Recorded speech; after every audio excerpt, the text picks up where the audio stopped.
Pour entrer dans le programme art technologique, un enfant a besoin avant tout d'avoir de l'ouverture, puis une passion pour les arts sous toutes ses formes.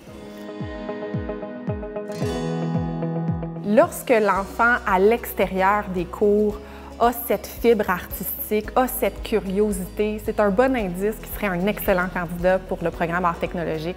Des enfants qui, la fin de semaine, s'organisent, font des films avec leurs amis, qui apprennent des techniques de stop motion parce qu'ils ont été cherchés sur Internet, ou encore qui s'amusent énormément à prendre des photos.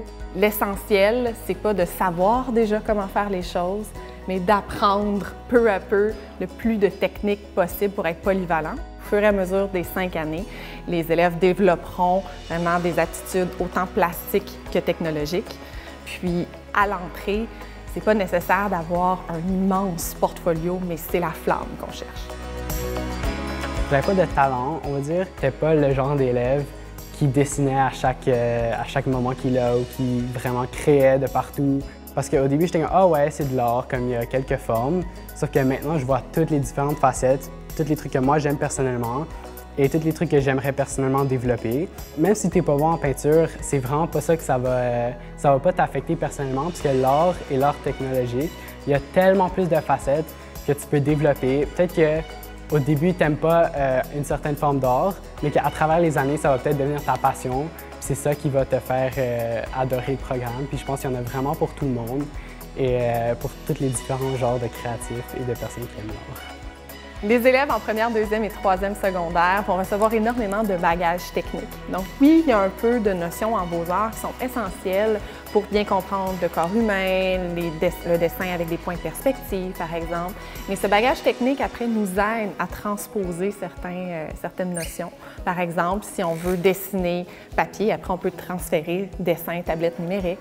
Ou si on veut faire de la sculpture à l'aide de ses mains, et après, on a plus de facilité à comprendre l'espace, l'univers 3D en modélisation 3D dans le numérique. Donc, on fait souvent le pont entre le plastique, le numérique. Des fois, les projets comportent les deux éléments en même temps en faisant un pont. Et il y a également des notions d'histoire de l'art et de culture qui sont importantes d'intégrer dans tout ça. Même si on travaille, tu as toujours l'impression que c'est une genre de pause dans ta journée, le cours d'art tech, parce que tout le monde fait vraiment ce qu'il aime. On a fait tellement de types d'art différents, de la peinture, du dessin, de la modélisation 3D, de l'animation, de la poterie. On a fait de la vidéo, on a fait de l'animation en stop motion, on a fait de l'animation numérique. J'ai jamais eu autant envie de pousser un projet en dehors de l'école et de l'avancer chez moi et de continuer à créer constamment. Ça m'a donné envie de faire ça dans le futur. C'est juste en partant d'un petit projet à l'école que maintenant j'ai envie de faire ça dans la vie. On a quand même beaucoup de liberté dans les projets. Tu peux vraiment comme t'exprimer, puis si tu veux faire quelque chose qui n'est pas nécessairement qu'est-ce qu'il avait demandé à la base, mais parce que ça va te permettre d'être plus créatif ou quelque chose, les profs vont être comme « OK, c'est beau ». Il y a même des fois certains projets qui se passent en même temps dans la classe. Dans un coin, il y a un projet qui se vit, dans un autre coin, il y a un autre projet qui se vit. Les élèves peuvent personnaliser la réalisation des projets, peuvent s'entraider avec les collègues dans la classe. Il y a vraiment un développement personnel de son style, de ses intérêts. On peut gérer à la fois de l'argile dans un côté de la classe, puis de la réalité augmentée de l'autre côté de la classe. Donc vraiment, il y en a pour tous les goûts. On fait vraiment beaucoup de projets vraiment différents et ça te permet de vraiment t'exprimer. Et aussi, c'est vraiment le fun comme programme. L'ambiance dans le groupe est vraiment agréable, puis tout le monde est ouvert à tout et c'est ça, c'est vraiment une belle gang. Le local d'Artec, c'est le local où il y a la meilleure ambiance de tous les locaux et j'aime vraiment ça. On a vraiment un univers super dynamique, mais on reste pas juste en classe. Le campus est tellement vaste que ça devient notre terrain de jeu. On peut aller à la salle Jeannine Serre puis faire de la scénographie ou on peut utiliser l'écran vert en bas dans la salle multimédia pour faire des effets spéciaux.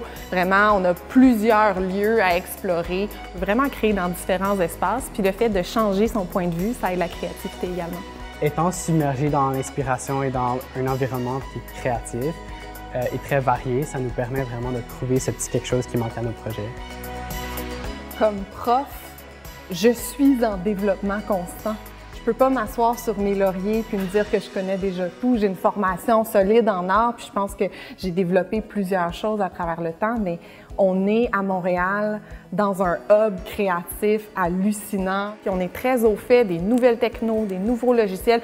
Il faut toujours se mettre à jour, donc même pour moi, il y a un aspect créatif à être prof dans ce programme-là. Art techno, ça m'a appris beaucoup de choses, autant dans les arts en général, je me suis améliorée là-dessus.